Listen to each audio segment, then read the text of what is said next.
పద్మావతి అయితే విక్కీ వాళ్ళ ఇంటికి వస్తూ ఉంటుంది. విక్కీ వాళ్ళ ఇంటికి వచ్చి అరవింద్‌ని కలిసి ఇలా అడుగుతూ ఉంటుంది.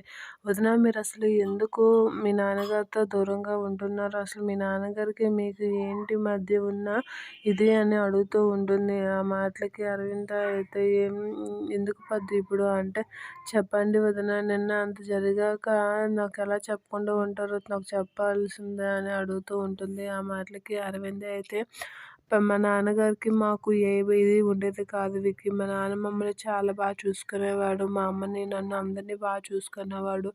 కానీ ఒకసారి మా అమ్మ మా నాన్నగారిని వేరే ఆవిడతో చూడడంతో ఆవిడ ఎవరు అని అడిగాడు. ఆ మాటలకి నీకెందుకు అని చెప్పేసి అనేసాడు. తరచూ మా నాన్న అదే చేయడంతో మా అమ్మ బాధపడుతూ ఉండేది. ఒకసారి గట్టిగా అడిగేసరికి ఆవిడని మర్చిపోరా అని అంటే, నేను ఆవిడని ఎప్పటికీ మర్చిపోను. ఏం చెప్పు అని అంటే, ఆ మాటలకి మా అమ్మ తట్టుకోలేక ఉరిపోసుకొని చనిపోయింది. అదంతా కళ్ళారా చూసిన విక్కీ అయితే మా నాన్న వల్లే మా అమ్మ చనిపోయిందని మనసులో గట్టిగా అనుకునేవాడు. మా నాన్నగారు ఆవిడని ఎందుకు కలిసేవారో తెలీదు. గతంలో తను చదువుకునే టైంలో లవ్ చేసుకున్నారంట.